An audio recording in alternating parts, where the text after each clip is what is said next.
का रुख करता हूं और सबसे पहले मैं आपको बधाई देना चाहता हूं कि आप कोरोना को मात देकर इस समय लोगों की मदद में लगे हैं। बहुत शुक्रिया।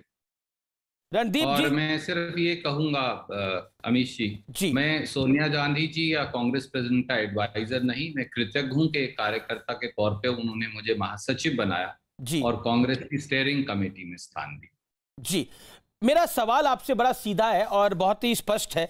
मैं आपसे यह जानना चाहता हूं रणदीप जी, क्या आपको लगता है जिस तरह से इस समय कोरोना का वक्त चल रहा है, लोगों की मदद ज्यादा जरूरी है या सियासत ज्यादा महत्वपूर्ण है? सबसे पहले तो आपको साधुवाद। मैं सुन रहा था आपके ओपनिंग रिमार्क्स को और मुझे लगता है कि देश की यही जरूरत है। भारतीय जनता पार्टी जिस प्रकार के निम्न स्तर की राजनीति पर उतर आई है, आज सरकार गुमशुदा है। आज लोग पूछ रहे हैं ऑक्सीजन कहां है, गुम है। वेंटिलेटर कहां है, गुम है। रेमडेसिवियर, टोसिलाजोम और आइवरमेक्टिन का इंजेक्शन, डेक्सटोना का इंजेक्शन कहां है, गुम है। जीवन रक्षक दवा गुम है। अस्पताल में आईसीयू के बेड गुम है। पूरी सरकार गुम है। आज हम सब की जिम्मेवारी, हम पार्टी के सिपाही नहीं, हम इस देश के नागरिक हैं। आप मुझे बताइए अमीश जी, जिस जिस पिता का बेटा चला गया नौजवान उसके सामने और पिता उसका मुंह नहीं देख पाया, जो बेटा अपने पिता का अंतिम संस्कार नहीं कर पाया हमारे रीति रिवाजों के मुताबिक, जब जिंदगियां तड़प तड़प कर सिसक सिसक कर ऑक्सीजन के बगैर जिंदगियां जा रही हैं, जब एक एक इंजेक्शन के लिए माँ बाप भाई बहन दर दर की ठोकरें खा रहे हैं, जब एक बेड मिल जाए, एक ऑक्सीजन का बेड मिल जाए, एक वेंटिलेटर का बेड मिल जाए, जब जिंदगी की सबसे बड़ी जरूरियात ये हो गई है, तो क्या ये राजनीति का समय है या सेवा का समय है? अगर सरकार गुम हो गई है तो हो जाने दीजिए। कम से कम भाजपा को, उनके सारे मित्रों को, उनके प्रवक्ताओं को, एक तो प्रवक्ता डॉक्टर भी है जो हर रोज फर्जी इल्जाम लगाता है, क्या उसको अपनी प्रवक्तागिरी छोड़कर किसी अस्पताल में जाकर मरीजों का डॉक्टर के तौर पर इलाज नहीं करना चाहिए? इंसानियत बड़ी है। हारेगा कोरोना, जीतेगी इंसानियत। इंसानियत और भारत को ना कोई हरा पाया है ना हरा पाएगा। जिस दिन से मैं कोरोना से ठीक हुआ हूं, लेकिन ये आप सोनिया एक गांधी, महत्वपूर्ण राहुल पॉइंट गांधी जी के आह्वान से उसी दिन से हम सब लोग, केवल मैं नहीं, मैं तो एक छोटा सा कार्यकर्ता हूं, कांग्रेस का हर साथी इस सेवा में लगा है। अनेकों हजारों लाखों लोग इस सेवा में लगे हैं। आज यही कर्तव्य है। रणदीप जी, महत्वपूर्ण यह है क्योंकि आप खुद कोविड पॉजिटिव थे और उसके बाद आप जनता के बीच में आए हैं। मैं पढ़ रहा था, मैंने आपको सोशल मीडिया हैंडल्स को देखा, आप लगातार ऑक्सीजन कंसंट्रेटर हो, अस्पतालों में पीपीई किट हो, सैनिटाइजर हो, प्राइवेट अस्पतालों में अपने तरीके से जितनी भी मदद कर पा रहे हैं कर रहे हैं। मैं आपसे यह जानना चाहता हूं, वास्तविक स्थिति इस समय ग्राउंड पर है क्या? आपकी रिपोर्ट क्या है? पॉलिटिक्स से परे मैं बिल्कुल स्पष्ट रूप से आपसे पूछ रहा हूं रणदीप जी। बिल्कुल अमीश भाई, एक दोस्त और बड़े भाई के तौर पर मैं कह सकता हूं, मेरी उम्र 53 वर्ष है जी, और जब से मैंने होश संभाला है, लगभग 40 वर्ष से मैंने जिंदगी में ऐसी मुसीबत लोगों के ऊपर पड़ी नहीं देखी। मैंने रोती हुई अनेकों माएं देखी जिनको एक एक इंजेक्शन के लिए तड़पना पड़ता है। दिल क्यों नहीं फट जाता लोगों का? मैंने रोते हुए डॉक्टर देखे। मैं एक डॉक्टर साहब के पास गया, 1 सेकंड केवल लूंगा। वो रो रहे थे क्योंकि वहां एक हमारी बहन जिसको बच्चा होने वाला था, वो कॉम्प्लिकेशन में फंस गया और नॉन कोरोना पेशेंट को हरियाणा की भाजपा सरकार ऑक्सीजन नहीं दे पा रही थी और वो बहन मर जाती। हम सब ने मिलकर कोशिश की, एक ऑक्सीजन के सिलेंडर का इंतजाम किया। 2 एक्सीडेंट के केस मिले 2 डॉक्टर्स के पास, खून बह रहा था, ऑक्सीजन की जरूरत थी, ऑक्सीजन नहीं है। दवा की जरूरत थी, दवा नहीं है। कहीं से ऑक्सीजन के सिलेंडर सब लोग हाथ जोड़कर मिन्नत मन्नत करके कहीं से लेकर आए। आज एक एक गांव के अंदर, हरियाणा के गांव में देखता हूं, उत्तर प्रदेश के गांव देख लीजिए, मध्य प्रदेश के गांव देख लीजिए, किसी और प्रदेश के देख लीजिए, राजनीति छोड़कर, एक एक गांव में 5, 7, 10, 12, 15, एक गांव है रोहतक के अंदर, वहां तो 80 मौत तक हो चुकी। ना कोई रिकॉर्ड है, ना कोई आरटी-पीसीआर टेस्टिंग है, ना बेड है, ना ऑक्सीजन है, ना अस्पताल है, ना आईसीयू है, ना डॉक्टर है। कैसे बचेगा ये देश? ठीक है, अगर अगर हिंदुस्तान इसीलिए में लाखों बड़ा गांव बड़ी हैं, महत्व, इसीलिए आज का मैंने हैशटैग ये दिया, स्टॉप पॉलिटिक्स हेल्प पीपल, यानी लोगों की मदद ज्यादा जरूरी है, सियासत के और मौके भी आएंगे। लेकिन बीजेपी का आरोप है कि नरेंद्र मोदी के विरोध में, देश के विरोध में कांग्रेस ने एक टूल किट तैयार करी है और उसके जरिए ट्वीट हुए हैं और देश को बदनाम करने के लिए, नरेंद्र मोदी को बदनाम के लिए। चाइनीज वायरस तो कांग्रेस नहीं बोलती, लेकिन इंडियन वेरिएंट ऑफ कोविड बोलती है। कितना और गिरेगी भारतीय जनता पार्टी? कितना और राजनीति को निम्न स्तर पर लेकर जाएंगे? कितना और घटिया और सस्ती राजनीति करेंगे? इसीलिए दुर्भाग्य से मैं जेपी नड्डा जी का व्यक्तिगत तौर से सम्मान करता हूं। आफ्टर ऑल हमारे हेल्थ मिनिस्टर रहे।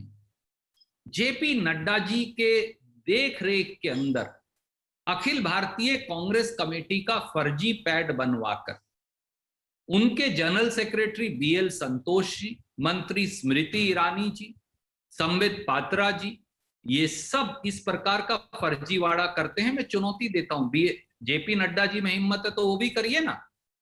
फर्जी कांग्रेस के पैड बनाकर एजेंडा सेटिंग बंद करिए। मैं हाथ जोड़ता हूं भाजपा के मित्रों को, आप हमें जितनी गाली देनी है दीजिए, जितना दुत्कारना है दुत्कारिए, पर भगवान के लिए अपनी जिम्मेवारी संभालिए, नहीं तो अपने नाम के आगे डॉक्टर लिखना बंद कर दीजिए। संबित जी, आप डॉक्टर लिखते हैं, आप अपना काम छोड़कर जाइए अस्पताल में इलाज करिए, मैं आपकी सबसे पहले तारीफ करूंगा। परंतु ये फर्जी कागजात का समय नहीं है बनाकर आपने कहा भी है कि आप बीजेपी के, आपकी पार्टी ने कहा है, जी रणदीप जी, आपकी पार्टी ने कहा है कि बीजेपी के प्रवक्ता के खिलाफ और बीजेपी के राष्ट्रीय अध्यक्ष के खिलाफ आप लोग एफआईआर भी कराएंगे क्योंकि ये फर्जी दस्तावेज उन्होंने पेश किया। लेकिन बीजेपी कह रही है कि ये दस्तावेज सही है, इस तरह के ट्वीट भी हुए हैं, इंडियन वेरिएंट ऑफ कोविड बोला गया है, जबकि डब्ल्यूएचओ भी इंडियन वेरिएंट नहीं कहता, लेकिन कांग्रेस कह रही है। कांग्रेस चाइनीज वायरस को चाइनीज वायरस क्यों नहीं कहती? ये बचकाना और बेवकूफाना बात करनी बंद करें और मुद्दों पर आए, लोगों की मदद करें। आप मुझे ये बताइए, आज जब सबसे ज्यादा जरूरत ऑक्सीजन, वेंटिलेटर, दवा की है जी, तो मोदी जी संसद, प्रधानमंत्री का घर, उपराष्ट्रपति का घर, मंत्री और प्रधानमंत्री का दफ्तर क्यों बना रहे हैं? अगर उसे एक अहंकारी शासक का राजमहल ना कहा जाए सेंट्रल विस्टा को, मैं फिर दोहराता हूं, तो वो क्या है? 13,450 करोड़ रुपए में क्या मोदी जी जानते हैं कि लगभग 10-20 करोड़ रेमडेसिविर के इंजेक्शन आ जाते, 1 लाख 2 लाख के करीब वेंटिलेटर आ जाते, कम से कम भी आप 50 या 100 अस्पताल बना लेते। आपको आज क्या जिद है अपना मकान बनाने की?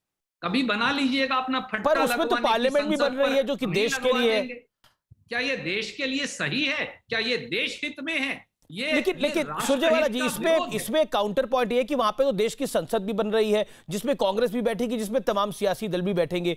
वो वहां पे सिर्फ प्रधानमंत्री का निवास स्थान तो नहीं बन रहा, वहां पे जहां पर कर्मचारी काम करेंगे वो बिल्डिंग भी बन रही है। Central Vista is a big project. क्या आपको लगता है कि हर चीज में पॉलिटिक्स होनी चाहिए? क्योंकि मान लिया कोविड है, लेकिन हर चीज क्या रोक देनी चाहिए इस समय? क्योंकि ऑक्सीजन की एक क्राइसिस थी जिसको देश ने हल किया है, तमाम राज्य सरकारों ने, केंद्र सरकार ने मिलकर उसको हल किया है। उद्योगपति भी सामने आए हैं, चाहे वो जिंदल हो, चाहे वो रिलायंस हो, चाहे वो आइनॉक्स हो, तमाम लोगों ने मदद करी है। देश में ऑक्सीजन की किल्लत कम हुई है। हम ये नहीं कह सकते कि समस्या पूरी तरह से समाप्त हो गई है, लेकिन हुई है, कम हुई है। क्या आपको लगता नहीं है कि सब चीजें नहीं रोकी जा सकती? That's a counter point, mister Surjewala. आदरणीय दोस्त, मेरा एक बड़ा सीधा है, जी, हर चीज का समय होता है।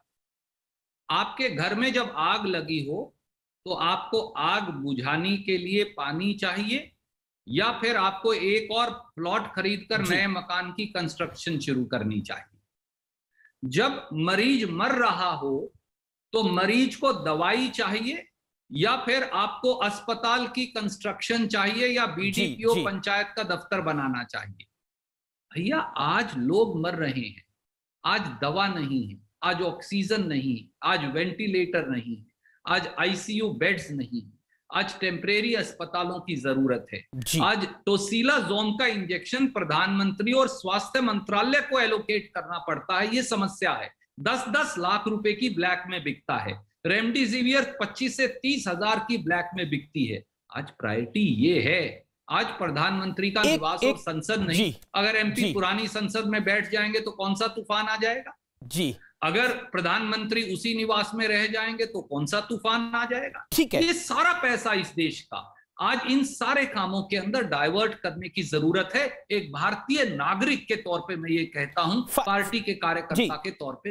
रणदीप जी, फाइनल क्वेश्चन, क्योंकि हेल्थ स्टेट सब्जेक्ट भी होता है, क्योंकि आप हरियाणा से में पॉलिटिक्स करते हैं, उसको बिलोंग करते हैं और राष्ट्रीय राजनीति भी करते हैं।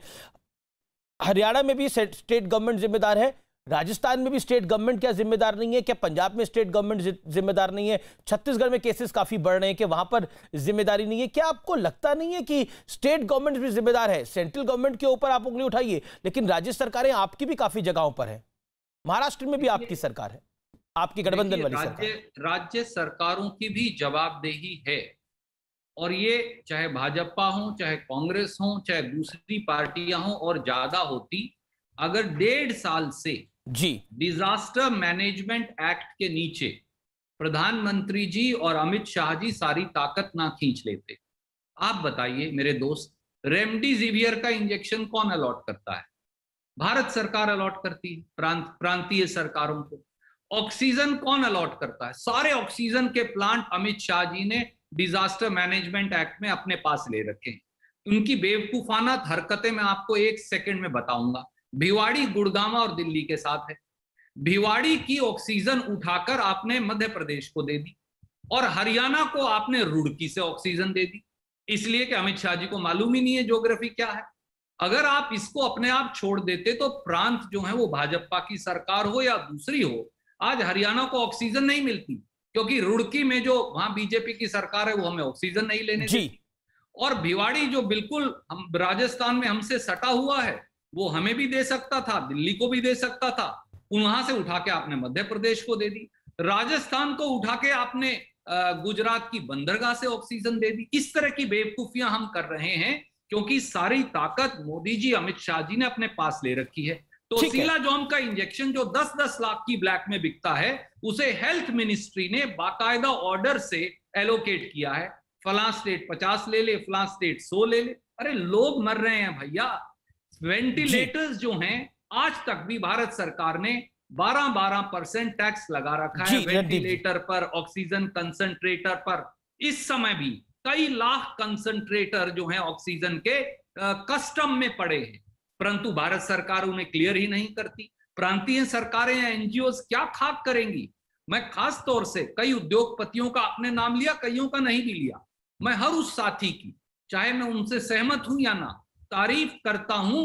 खास तौर से जैसे जिंदल समूह है, वो कांग्रेस परिवार से जुड़ा है, आगे आके उन्होंने मदद की, और कई उद्योगपति घरानों ने, रिलायंस ने भी मदद की, और कई उद्योगपति घरानों ने मदद की। रिलायंस ने बहुत सारी ऑक्सीजन दी, जिंदल समूह ने बहुत सारी ऑक्सीजन दी। ये काबिले तारीफ है। आज हर व्यक्ति को मदद करनी चाहिए, बजाय इधर उधर की बात कर एजेंडा सेटिंग करने के। एजेंडा सेटिंग नहीं आपको लग रहा है कि tool kit, Randeep Surjewala, it is a big political question, क्या आपको लगता है ये टूल किट के बहाने बीजेपी अपना एजेंडा सेट कर रही है? दिस इज योर बिल्कुल ओके, दैट्स द पॉइंट। घटिया, सस्ती, ओछी और निमन स्तर की राजनीति सस्ती और ओछी राजनीति कर रही है बीजेपी, क्योंकि उनके पास कुछ कहने दिखाने को है नहीं।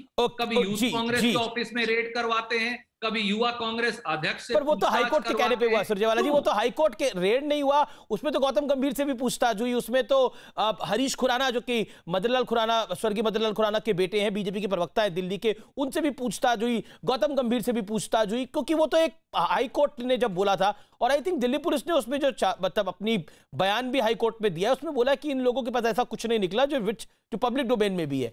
बहुत बहुत शुक्रिया आपका, और आप लोगों की मदद कर रहे हैं, इसके लिए आपकी तारीफ है रणदीप जी। और अपना ध्यान रखिए, बड़ा जरूरी है कोविड के समय पर आप भी अपना ध्यान रखें। बहुत बहुत शुक्रिया हमारे साथ जुड़ने के लिए। आप भी और आपके चैनल के सब साथी और दर्शक सुरक्षित रहें, ये प्रभु से मेरी मनोकामना। Thank you so much Randeep Surjewala ji, और बहुत बहुत शुक्रिया आपका हमारे साथ जुड़ने के लिए, अपनी बात को रखने के लिए। मेरे साथ आप जुड़ रहे हैं